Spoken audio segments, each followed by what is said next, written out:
Eu quero saudar todos os irmãos com a graça e a paz do Senhor Jesus. Para mim é um motivo de muita alegria estar aqui nessa manhã, louvando a Deus e tendo a oportunidade de ministrar a palavra do Senhor e também de estar revendo pessoas muito queridas, o pastor Eudes, que foi meu professor no seminário, esteve muito próximo de nós na nossa ida a Campina Grande, Boa parte, o responsável foi ele, enquanto presidente da denominação na época, e ele esteve nos auxiliando, nos orientando, e eu louvo a Deus pela vida do pastor Eudes, que tem nos abençoado grandemente. Eu agradeço essa rica oportunidade que tem nessa manhã. Também ao pastor Cícero, a gente se encontrou lá em Campina Grande, agora na Consciência Cristã, e ele disse: olha, eu vou convidá-lo para estar conosco. Pensei que fosse tão rápido, e nós já estamos aqui, e graças a Deus por isso. Rever também o pastor Gedarias, que fomos contemporâneos no Betel Brasileiro. Enfim, então, bênçãos que o Senhor, por sua bondade, tem nos dado, e eu quero louvar e agradecer ao Senhor por tudo isso, em nome de Jesus. Bem, irmãos, eu gostaria de convidá-los a abrir as suas Bíblias no livro do profeta Ageu. Livro do profeta Ageu. E nós vamos estar lendo o primeiro capítulo do profeta Ageu. É um livrinho bem pequeno. Se você tiver dificuldade de encontrar, você vai no índice e vê a página em instantes.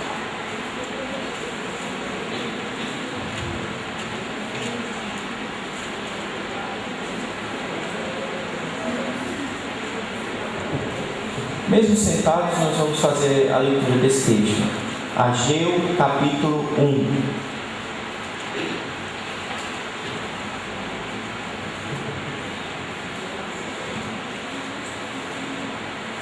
No segundo ano do rei Dário, no 6º mês, no primeiro dia do mês, veio a palavra do Senhor, por intermédio do profeta Ageu, a Zorobabel, filho de Salatiel, governador de Judá, e a Josué, filho de Josadac, o sumo sacerdote, dizendo: assim fala o Senhor dos Exércitos. Este povo diz: não veio ainda o tempo em que a casa do Senhor deve ser edificada. Veio, pois, a palavra do Senhor por intermédio do profeta Ageu, dizendo: acaso é tempo de habitares vós em casas apaineladas, enquanto esta casa permanece em ruínas? Ora, pois, assim diz o Senhor dos Exércitos: considerai o vosso passado. Tendes semeado muito e recolhido pouco. Comeis, mas não chega para fartar-vos. Bebeis, mas não dá para saciar-vos. Vestivos, mas ninguém se aquece. E o que recebe salário, recebe para pô-lo num saquitel furado. Assim diz o Senhor dos Exércitos: considerai o vosso passado. Subi ao monte, trazei madeira e edificai a casa. Dela me agradarei e serei glorificado, diz o Senhor. Esperastes o muito, e eis que veio a ser pouco. E esse pouco, quando trouxestes para casa, eu com um assopro o dissipei. Por quê? Diz o Senhor dos Exércitos: por causa da minha casa que permanece em ruínas. Ao passo que cada um de vós corre por causa de sua própria casa. Por isso os céus sobre vós retêm o seu orvalho e a terra os seus frutos. Fiz vir a seca sobre a terra e sobre os montes, sobre o cereal, sobre o vinho, sobre o azeite, sobre o que a terra produz, como também sobre os homens, sobre os animais e sobre todo o trabalho das mãos. Então Zorobabel, filho de Salatiel, e Josué, filho de Josadac, o sumo sacerdote, e todo o resto do povo atenderam a voz do Senhor, seu Deus, e as palavras do profeta Ageu, as quais o Senhor, seu Deus, o tinha mandado dizer. E o povo temeu diante do Senhor. Então Ageu, o enviado do Senhor, falou ao povo, segundo a mensagem do Senhor, dizendo: eu sou convosco, diz o Senhor. O Senhor despertou o espírito de Zorobabel, filho de Salatiel, governador de Judá, o espírito de Josué, filho de Josadaque, o sumo sacerdote, o espírito do resto de todo o povo. Eles vieram e se puseram ao trabalho na casa do Senhor dos Exércitos, seu Deus, ao 24º dia do 6º mês. Amém. O Espírito Santo de Deus, em nome de Jesus, possa aplicar esta palavra em nossos corações, em nome de Jesus. Irmãos, o profeta Ageu é um profeta pós-exílico. Nesse instante, na história de Israel, o Império Babilônico havia sido vencido pelo Império Persa. E o rei Ciro, o imperador Ciro, estabelece uma política de restauração de Israel, de Jerusalém, do templo e de toda a cidade. E essa ação faz parte de uma promessa dita pelo próprio Deus, que depois de 70 anos de cativeiro, Deus traria restauração para Israel. E Deus usa o próprio imperador Ciro para estabelecer essas ações ou esta política de restauração para com Israel. E o povo chega em Israel a partir do livro de Esdras, no capítulo 1, no verso de 1 a 4, nós vamos perceber várias levas de israelitas que haviam estado no cativeiro, voltando para Israel. E lá eles começam a restaurar a cidade, os muros que haviam sido, as casas que haviam sido destruídas. Só que esse tempo de restauração é também um tempo de muitas dificuldades. E as dificuldades vão surgindo, o tempo vai passando, e 16 anos se passaram quando Ageu é levantado por Deus para apresentar esta profecia, e o templo do Senhor ainda não havia sido restaurado. O povo volta para Israel, o povo volta para Jerusalém, e a intenção primeira do povo é restaurar as suas casas. E eles preocupam-se primordialmente em restaurar as casas, como nós podemos observar em alguns dos versículos do capítulo de número 1. E então Deus levanta o profeta Ageu exatamente para apontar este problema que ainda ocorre naquele período ali, o de que a casa do Senhor, o templo do Senhor está em ruínas. Eu queria chamar a atenção dos irmãos para 2 versículos neste primeiro capítulo aqui de Ageu. O versículo de número 4, quando ele diz assim: acaso é tempo de habitardes vós em casas apaneladas, ou seja, em casas prontas, bem acabadas, enquanto esta casa permanece em ruínas? Então é isso que o profeta Ageu aponta, que a casa do Senhor, o templo do Senhor, ainda permanece em ruínas. 16 anos se passaram, o povo foi trazido por Deus do cativeiro para primordialmente restaurar o templo.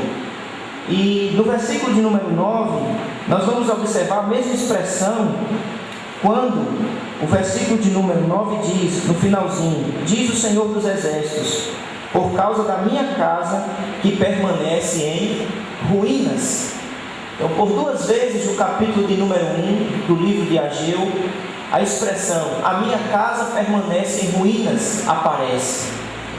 E dizer isto, irmãos, é apontar para 2 sérios problemas que estão acontecendo aqui no meio do povo de Deus.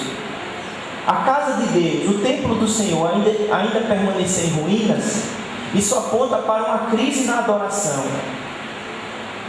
O templo significava a presença do Senhor na dispensação do Velho Testamento. Então, o templo estar em ruínas significava dizer que a honra a Deus não estava sendo considerada. O templo estar em ruínas significa dizer que o povo naquele instante não estava adorando a Deus como ele devia ser adorado. O templo estar em ruínas significa que o nome do Senhor não estava sendo louvado e honrado com o devido respeito. Por isso que Deus levanta o profeta para apontar, em primeiro lugar, este problema de adoração. O povo de Deus foi levantado por Deus primordialmente para adorá-lo acima de todas as coisas. E dizer que o templo está em ruínas é dizer que a missão primordial do povo de Deus não estava se cumprindo, a adoração. Mas dizer que o templo está em ruínas é também afirmar que há uma crise de missão. Porque a missão do Velho Testamento era feita na medida que o povo de Deus adorava a Deus e era abençoado por Deus, e a ação de Deus no meio do seu povo atrairia as nações vizinhas para reconhecer que o Deus de Israel é o Deus verdadeiro. Portanto, dizer que o templo está em ruínas é dizer que... Dizer que o templo está em ruínas é dizer que há uma crise missionária entre o povo de Deus naquele instante. Porque o povo de Deus, liberto pelo Senhor,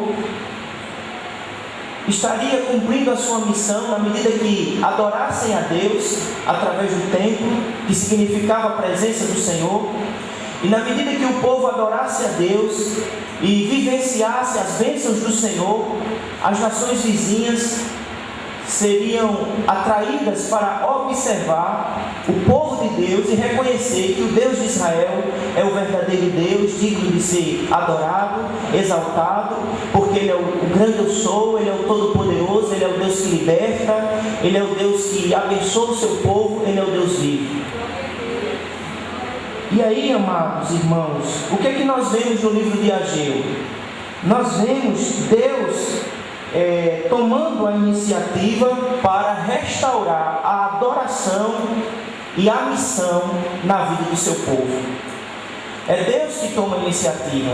E como Deus age para efetuar a restauração da adoração e da missão na vida do seu povo. Eu queria mostrar aos amados irmãos algumas ações de Deus na restauração da adoração e da missão no meio do seu povo. Em primeiro lugar, Deus age enviando a sua palavra.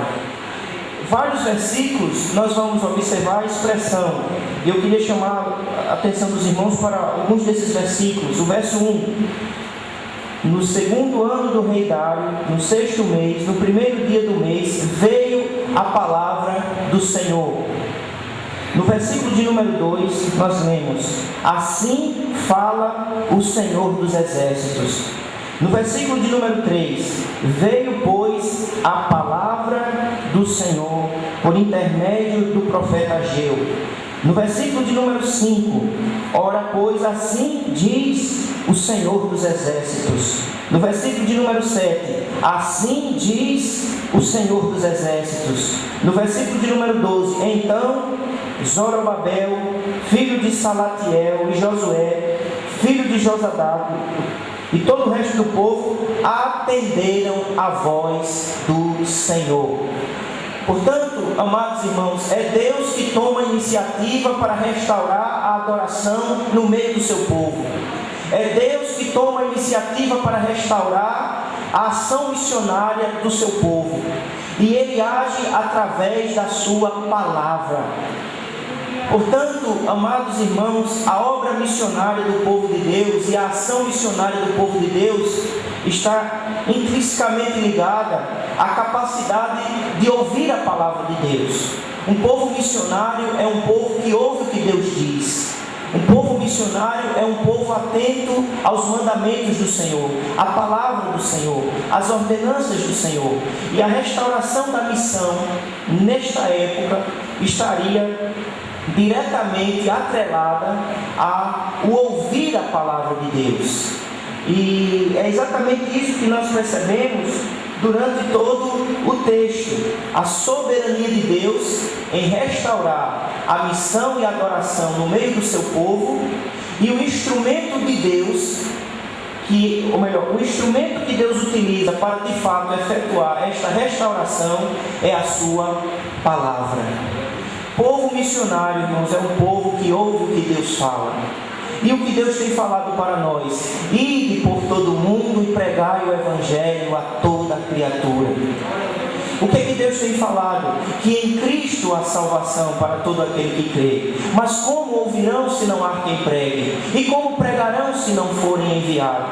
Falar de missão, conforme o tema que nos foi proposto, a igreja local e a obra missionária. A missão começa na medida que inclinamos o nosso coração a ouvirmos aquilo que Deus tem para nos falar e a descobrirmos a vontade de Deus que se revela pelas Escrituras Sagradas. Mas nós precisamos, além de descobrir a vontade de Deus, precisamos também fazer essa vontade. E a oração do salmista, no Salmo 143, versículo 10, o salmista Davi, ele ora neste salmo dizendo: Senhor, ensina-me a fazer a tua vontade. Então, amados, eu queria em primeiro lugar chamar a atenção dos irmãos para este aspecto, que Deus estabelece restauração através da sua palavra. A palavra de Deus é suficiente para nos orientar para a obra missionária. A palavra de Deus é suficiente para nos corrigir. A palavra de Deus é suficiente para para determinar tanto a mensagem como os métodos que devem ser utilizados para a restauração da obra missionária e da realização da obra missionária, da obra da evangelização através de nossas vidas. Mas eu gostaria de observar com os irmãos, em segundo lugar, que Deus age rejeitando as desculpas infundadas que estão sendo apresentadas. Vejam, por favor, amados, o versículo de número 2. Assim fala o Senhor dos Exércitos: este povo diz, não veio ainda o tempo em que a casa do Senhor deve ser edificada. Então a desculpa que o povo estava apresentando para não restaurar o templo, e portanto o templo continuava em ruínas, e o tempo estava passando, e nada de se reconstruir o templo, era que o tempo não havia chegado. Essa era a desculpa: não, o tempo ainda não chegou, não é ainda o tempo, cada vez mais. E Deus levanta o profeta Ageu exatamente para acusar o povo, mostrando que Deus tem rejeitado as desculpas infundadas que eles estão apresentando. Deus está rejeitando aqui. E por que Deus está rejeitando? Porque o tempo chegou. O tempo da adoração chegou. O tempo de louvar a Deus chegou. O tempo de sermos uma igreja missionária chegou. E por que chegou? Porque Ele nos libertou do cativeiro. Ele nos libertou. E se o tempo, irmãos, não tivesse chegado, o povo não estaria em Jerusalém. O povo não estaria em Israel. A prova de que o tempo da restauração chegou, o tempo da plenitude da adoração através do templo chegou, é que Deus tirou o povo do cativeiro. Deus cumpriu a promessa. Deus realizou aquilo que Ele havia dito. De maneira que dizer o tempo não chegou é uma desculpa infundada. E essa desculpa, irmãos, ela é muito atual nas nossas vidas. Porque às vezes nós também utilizamos as mesmas desculpas. Às vezes a gente diz: não, ainda não é o tempo. Não é o tempo de intensificarmos a nossa vida de oração. Não é o tempo de intensificarmos as nossas ações evangelísticas. Não é o tempo de nos dedicarmos mais. Deixe-me fazer isso, deixe-me fazer aquilo, deixe-me fazer aquilo outro. E o Senhor, por intermédio da sua palavra, diz: o tempo da adoração, da missão, da obra, da evangelização chegou. E chegou porque Jesus já nos libertou através do seu sangue derramado na cruz do Calvário. Chegou porque eu e você, através da obra de Cristo, somos agora templo do Espírito Santo de Deus, morada do Altíssimo. O tempo chegou porque quando nós nos dispomos a ir, o Senhor está conosco e nos capacita a fazer infinitamente mais, além daquilo que pedimos ou pensamos, conforme o poder que em nós opera. Portanto, irmãos, dizer que o tempo não chegou é negar aquilo que Deus fez na nossa vida. O tempo não teria chegado na minha vida nem na tua vida se nós ainda estivéssemos mortos nos nossos delitos e pecados. O tempo não teria chegado na minha vida nem na tua vida se nós ainda fôssemos escravos do mundo. O tempo não teria chegado na minha vida e na tua vida se nós ainda estivéssemos em trevas. Mas porque nós estamos na luz, porque fomos libertos do mal, do pecado e da destruição, o tempo chegou. Então não adianta apresentarmos desculpas infundadas dizendo que o tempo não chegou, porque o Senhor vai olhar para você e vai dizer: o tempo chegou, porque eu te libertei, eu te perdoei, eu te justifiquei, eu te capacitei, eu te levantei da morte, do inferno, das trevas e do mal. Tempo de adorar chegou, tempo de evangelizar chegou, tempo de anunciar as boas novas de salvação chegou. Bendito seja o nome do Senhor. Então, amados irmãos, negar o tempo, a plenitude do tempo, é negar aquilo que Deus fez. Eu sei que você não quer negar o que Deus fez na sua vida, mas infelizmente esse povo estava negando, dizendo: o tempo não chegou. E o Senhor rejeita as desculpas infundadas que estão sendo apresentadas. Terceiro lugar, Deus age rejeitando um modelo de vida que prioriza a coisa errada. Deus age rejeitando um modelo de vida que prioriza a coisa errada. Vejam o verso 4. Acaso é tempo de habitardes vós em casas apaineladas, ou seja, casas prontas, enquanto esta casa permanece em ruínas? Versículo de número 4. Acaso é tempo de habitardes? Ora, pois, assim diz o Senhor dos Exércitos: considerai o vosso passado. Então, irmãos, e no verso 9, observe aí, diz: esperastes o muito, e eis que veio a ser pouco.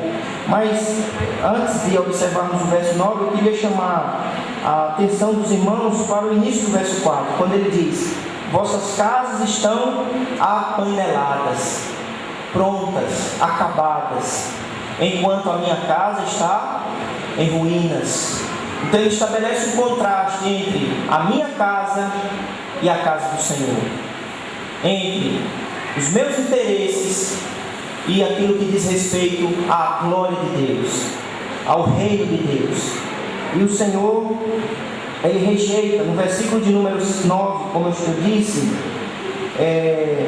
no finalzinho do verso 9, ele diz: ao passo que cada um de vós corre por causa de sua própria casa. Então Deus levanta o profeta para que, através da mensagem do profeta Ageu, Deus evidencie aquilo que ele rejeita. E Deus rejeita um modelo de vida que prioriza a coisa errada. Aquele povo, irmãos, eles estavam priorizando a coisa errada, porque estavam priorizando os seus próprios interesses. E muitas vezes, irmãos, a obra do Senhor na nossa vida é negligenciada porque nós priorizamos os nossos próprios interesses. Tudo acaba sendo mais importante do que a obra do Senhor. A gente acaba às vezes gastando toda a nossa energia, todo o nosso tempo, todo o nosso esforço com aquilo que diz respeito apenas aos nossos sonhos, aos nossos planos e aos nossos próprios interesses.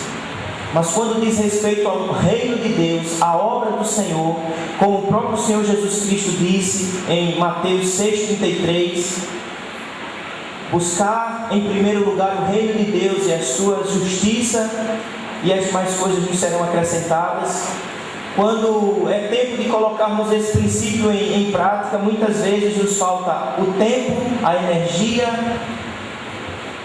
os recursos necessários, a disposição necessária.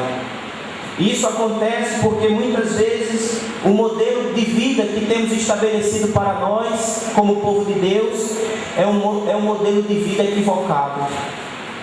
Porque, irmãos, porque somos quem somos, povo de Deus, igreja do Senhor aqui na terra, salvos e remidos pelo sangue de Jesus, o nosso modelo de vida deve se distanciar do modelo de vida proposto pelo mundo. Os nossos valores, planos, sonhos e ideias eles devem se distanciar daquilo que o mundo celebra, daquilo que o mundo aplaude, daquilo que o mundo estabelece como sucesso. Porque nem tudo que é sucesso aos olhos do mundo é sucesso aos olhos de Deus. Então, amados, a obra do Senhor só será realmente feita como o Senhor quer que seja feita, quando o modelo de vida que assumirmos for de fato um modelo de vida que prioriza o reino de Deus, a adoração ao Senhor, a glorificação do nome do Senhor e a expansão do reino de Deus. O que estava acontecendo aqui? O povo priorizava as suas próprias casas. Ele diz: olha, a casa de vocês está apanelada, ou seja, está tudo arrumado, tudo brilhando, mas a casa do Senhor está em ruínas. Eu queria, amados, observar alguns versículos da Bíblia que mostram-nos que a obra do Senhor ela só pode ser feita quando o reino de Deus é priorizado na nossa vida. Abra sua Bíblia, por favor, no livro de Atos, no capítulo de número 20.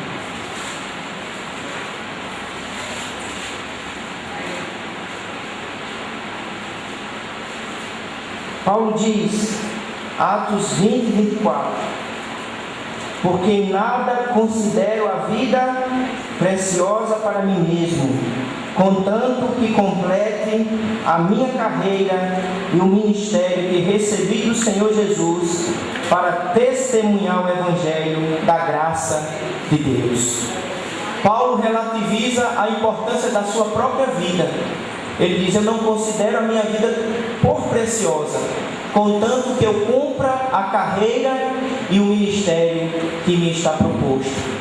O cumprimento do ministério, o cumprimento da missão, o cumprimento da obra missionária e evangelística pelo povo de Deus só será de fato efetuada quando o reino de Deus, a obra do Senhor, de fato e de verdade, for uma prioridade em nossas vidas. Observe também 1 Coríntios, capítulo 10, versículo de número 33. 1 Coríntios 10, 33. Assim como também eu procuro em tudo ser agradável a todos, não buscando o meu próprio interesse. Não buscando o meu próprio interesse, mas o de muitos, para que sejam salvos. Então, irmãos, vidas são salvas quando priorizamos a salvação de vidas. E Paulo diz: eu não busco o meu próprio interesse. Muitas vezes, irmãos, a obra do Senhor tem capengado no meio do povo de Deus, porque o que tem prevalecido em nossa vida cotidiana e prática é a busca dos nossos próprios interesses. Muitas vezes temos sido engolidos pelo individualismo, o egocentrismo, o consumismo e a avareza. As mesmas categorias que reinam no mundo, muitas vezes têm reinado em nossas vidas, de maneira que a obra do Senhor e a casa do Senhor, espiritualmente falando, a obra que deveria estar avançando, ela capenga e muitas vezes é como se estivesse em ruínas. E Paulo diz aqui também, em Filipenses, observe aí, por favor, na sua Bíblia, Filipenses 2, Paulo cita Timóteo como sendo modelo de um missionário. E por que ele faz isso? Veja aí, por favor, Filipenses capítulo 2, versículo de número 19. Ele diz assim: espero, porém, no Senhor Jesus mandar-vos Timóteo o mais breve possível, a fim de que eu me sinta animado também, tendo conhecimento da vossa situação, porque a ninguém tenho de igual sentimento que sinceramente cuide dos vossos interesses, pois todos eles buscam o que é seu próprio, não o que é de Cristo Jesus. Então Paulo diz: olha, eu vou enviar Timóteo, porque eu sei que ele é um indivíduo comprometido com o reino e com o interesse na expansão da obra do Senhor, da evangelização. E essa mesma observação está sendo apontada pelo profeta Ageu, quando ele diz: as vossas casas estão prontas e arrumadas, mas a minha casa está em ruínas. Então, amados irmãos, é preciso sabermos que, porque somos quem somos, povo de Deus, igreja do Senhor, tem corpo de Cristo na terra, não podemos assumir um modelo de vida que prioriza a coisa errada. E se eu tenho priorizado na minha vida qualquer outra coisa senão o reino de Deus, eu estou assumindo um modelo de vida errada. Porque o modelo de vida que deve determinar a vida do povo de Deus é um modelo de vida comprometido com a expansão do reino de Deus, com a glória de Deus, com louvor ao Senhor e com a salvação de vidas para a glória do próprio Deus que nos salvou. De maneira que, se assim eu não estiver vivendo, o Senhor rejeita este modelo de vida que eu venho assumir. Mas, amados, em quarto lugar, o Senhor age na restauração da adoração e da missão no meio do seu povo, chamando o povo para um autoexame. Vejam, por favor, o livro de Ageu, no capítulo 1, no versículo de número 5 e 7, ele diz: ora, pois, diz o Senhor dos Exércitos, considerai o vosso passado. Em outra versão diz: considerai os caminhos do vosso coração. Por onde você tem andado? Que modelo de vida você tem assumido? Que prioridades você tem estabelecido? Que objetivos, que alvos você tem buscado, procurado e realizado? É isso que o Senhor está dizendo. A minha casa está em ruínas. Eu trouxe vocês para restaurar a adoração, o louvor e a missão. Mas a minha casa, aquilo que é sinônimo da minha presença, está em ruínas. Olhe para o passado. Olhe o que eu fiz. Olha o que eu estou fazendo na vida de vocês. Olhe para o que vocês eram e para o que vocês são agora em Cristo. Portanto, irmãos, o Senhor nos convida a um autoexame. Por isso que Paulo diz: examine-se o homem a si mesmo. E este autoexame, ele deve ser feito não apenas quando vamos participar da ceia, mas este autoexame deve ser constantemente feito em nossas vidas, diariamente. Quem somos e que tipo de vida e que coisas temos priorizado, que alvos e que sonhos temos estabelecidos, de maneira que a cada dia, a cada semana, a cada mês eu preciso parar e pensar: eu sou quem eu sou, lavado e remido pelo sangue de Jesus, eu sou herdeiro dos céus, eu fui liberto por Cristo. E que modelo de vida eu tenho estabelecido para a minha existência? Como eu tenho vivido no meu cotidiano, em casa, no trabalho? De maneira que a minha vida e o modelo de vida que eu devo estabelecer para mim, para a minha família, é um modelo de vida que aponta para o reino de Deus, para a glória de Deus e para o alcance de vidas. Por isso que, através da sua palavra, nesta manhã o Senhor chama a mim e a você para se autoanalisar. E Ele te pergunta nesta manhã: que tipo de vida, que modelo de vida, que prioridades e que interesses você tem estabelecido para a sua vida? De maneira, irmãos, que a obra missionária e a glória de Deus só será manifesta de fato quando nós assumirmos a prioridade do reino de Deus, da adoração a Deus e do alcance de vidas. Mas deixe-me prosseguir. Em quinto ponto, nós vemos Deus agindo na restauração da missão no meio do seu povo, revelando as consequências do pecado. Olha o que o Senhor diz. Vejam, por favor, o verso 9. Esperastes o muito, e eis que veio a ser pouco. E esse pouco, quando trouxestes para casa, eu, com um assopro, o dissipei. Viver uma vida, irmãos, como povo de Deus, que não prioriza o reino de Deus, é viver uma vida na perspectiva da insatisfação. Insatisfação, é isso que está acontecendo aqui. O povo vive em um estado de insatisfação. Esperastes o muito, e eis que veio a ser pouco. E esse pouco, quando o trouxestes para casa, eu, com um assopro, o dissipei. Um estado de insatisfação. Nada satisfaz. Isso tem sido reflexo da nossa geração. A geração que consome, compra o que não precisa, com dinheiro que não tem. Isso é consumismo, passo cartão, ou seja, nada satisfaz. Porque, irmão, satisfação para a vida do povo de Deus é a presença de Deus. Nada deste mundo, nenhuma realização pode realmente satisfazer o povo de Deus, senão a presença de Deus na nossa vida. Por isso que ele está dizendo, vocês esperaram muito, mas veio pouco.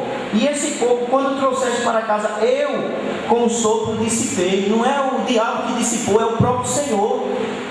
E isso é um ato de misericórdia, para que percebamos que a nossa satisfação está no Senhor, a nossa esperança está no Senhor, e não podemos viver uma vida que se entretém apenas e unicamente com as coisas desse mundo, de maneira que quando nós estamos apegados demais às coisas desse mundo, o Senhor sobra, dissipa, para que a gente perceba que o nosso alvo é Cristo, e nós temos interesses muito mais nobres, muito maiores, porque somos quem somos, povo de Deus, nação santa, povo de propriedade exclusiva do Senhor, e temos uma missão como povo de Deus aqui na terra, e viver outro tipo de vida, irmãos, e viver outros interesses da nossa vida, é viver uma vida em direção à insatisfação. Mas em segundo lugar, o Senhor diz, a outra consequência está no versículo 9, melhor dizendo, versículo de número 10. Por isso os céus sobre vós retêm o seu orvalho, e a terra os seus frutos. Fiz vir a seca sobre a terra e sobre os montes, sobre o cereal e sobre o vinho, sobre o azeite e sobre o que a terra produz, como também sobre os homens, sobre os animais e sobre todo o trabalho das mãos. Mostra-nos que viver uma vida que não honra a Deus, que não prioriza o reino, a obra missionária é viver num estado de aridez, de sequidão, de expectativas frustradas. Exatamente isso que ele nos mostra aqui, amados irmãos. É uma sequidão não apenas física, porque ele diz que essa sequidão alcançou também os homens. A aridez sobre os homens. O estado climático reflete o estado espiritual. Se nós vivemos uma vida que não prioriza a adoração, a missão, o alcance de vidas, a expansão do reino, isso reflete que estamos vivendo um tempo de aridez, um tempo de sequidão espiritual, e é preciso clamarmos ao Senhor que Ele nos avive, que Ele derrame chuvas de avivamento, que umedeça o nosso coração e aqueça a nossa alma e nos levante para que possamos ser um povo que prioriza a coisa certa, e como povo de Deus, priorizar a coisa certa é priorizar a missão.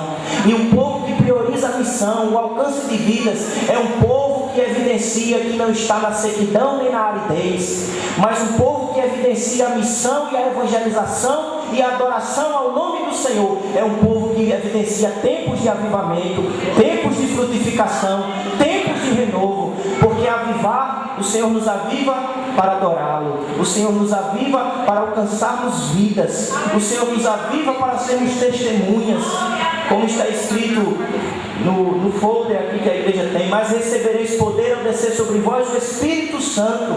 O Espírito Santo é derramado na vida do crente, não apenas para ele sentir arrepios e sensações interiores, mas o Espírito é derramado sobre o crente para ele ser levantado por Deus como uma testemunha viva, corajosa, ousada, que dá testemunho eficaz e que se torna um conquistador de almas para o reino de Deus e para a glória de Deus.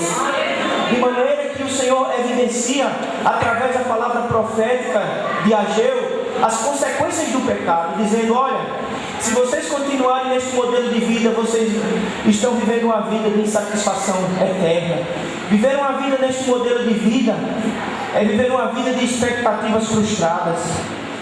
Viver uma vida assumindo esse modelo que não prioriza a adoração e a missão é viver uma vida de aridez e de secura e de ausência de frutos.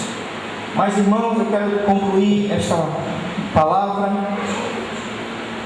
mostrando que, glória a Deus, Ele aponta um caminho de restauração. Eu quero tentar ser o mais rápido possível. Primeiro, verso de número 12, diz assim: Então Zorobabel, filho de Salatiel, e Josué, filho de Josadaque, o sumo sacerdote e todo o resto do povo atenderam a voz do Senhor. O caminho da restauração é o caminho da obediência, irmãos. Não adianta apenas sabermos, não adianta apenas conhecermos teoricamente e abstratamente. É preciso atender, é preciso fazer, é preciso ser, é preciso mudar, é preciso tomar uma atitude que faz diferença. O caminho da restauração que o Senhor propõe através da sua palavra, é o Senhor que toma a iniciativa. Ele é soberano na missão, na restauração, no caminho do seu povo, no caminho da minha vida e da tua vida. E Ele manifesta a sua soberania, nos orientando pela sua palavra, nos exortando pela sua palavra, nos consertando pela sua palavra. Mas, amados irmãos, não basta apenas ouvir, saber, meditar, estudar, ler. É preciso obedecer. E o Senhor nos chama nessa manhã a assumirmos um modelo de vida que prioriza o reino, as coisas do Senhor. Como disse Paulo, nós que ressuscitamos com Cristo, buscai as coisas que são de cima, pensai nas coisas que são do alto, porque é para lá que nós iremos por Cristo Jesus. Portanto, irmãos, o caminho da restauração é o caminho da obediência à voz, à palavra do Senhor. Em segundo lugar, o caminho da restauração é o caminho da presença. Observe o versículo 13.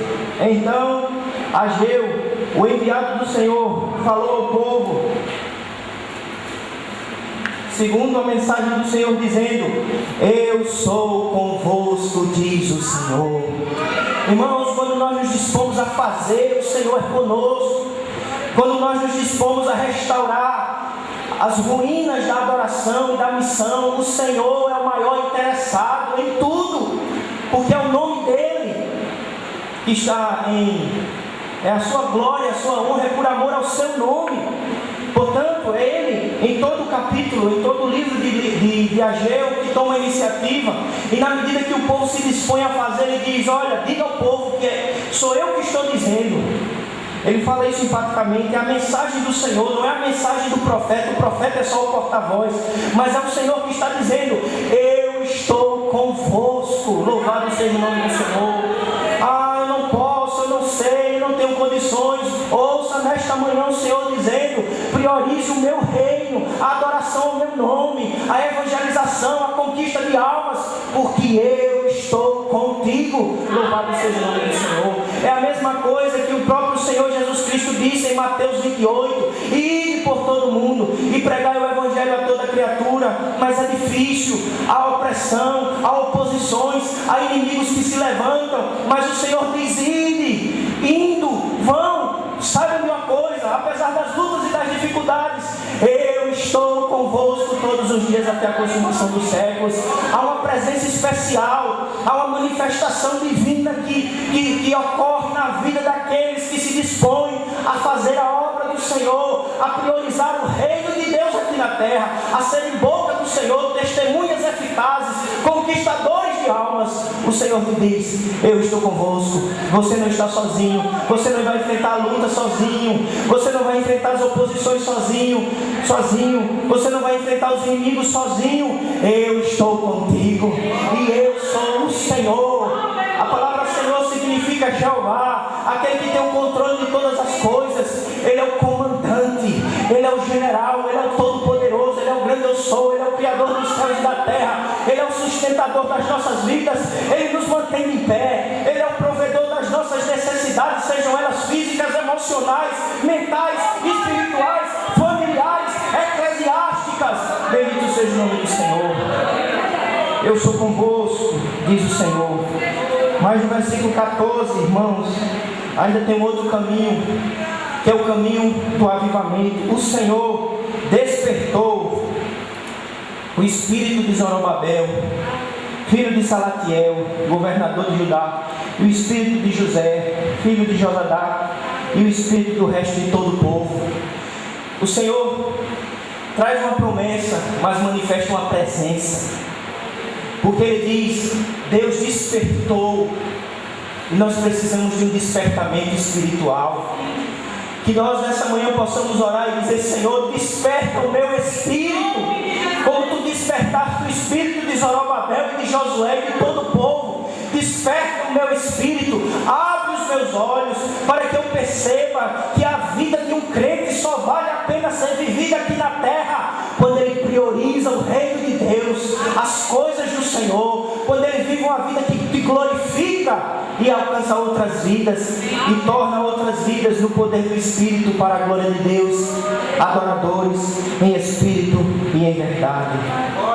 E o último ponto, eu gostaria de destacar o versículo 14, na parte D, quando ele diz: eles vieram e se puseram ao trabalho na casa do Senhor. O tempo de trabalhar chegou, o tempo de fazer chegou, porque somos quem somos: povo liberto, povo salvo, povo perdoado, povo restaurado. Bendito seja o nome do Senhor. O tempo de restaurar, o tempo de cumprir a missão como povo de Deus na terra chegou. Bendito seja o nome do Senhor para sempre. Vamos ficar de pé, amados irmãos, e vamos orar nesse instante. Pai bondoso e fiel, nós agradecemos por Tua palavra. Que Teu Espírito Santo aplique esta palavra no nosso coração, Senhor. Que possamos viver uma vida que priorize o Teu reino, a missão, a adoração. Que a obra do Senhor não esteja em ruínas, enquanto a nossa casa está apanelada, os nossos interesses, mas que possamos ouvir a Tua voz e obedecer no poder do Teu Espírito, para a glória do Teu nome. Desperta-nos, aviva-nos, levanta-nos. É o que nós Te pedimos, em nome de Jesus. Amém e amém.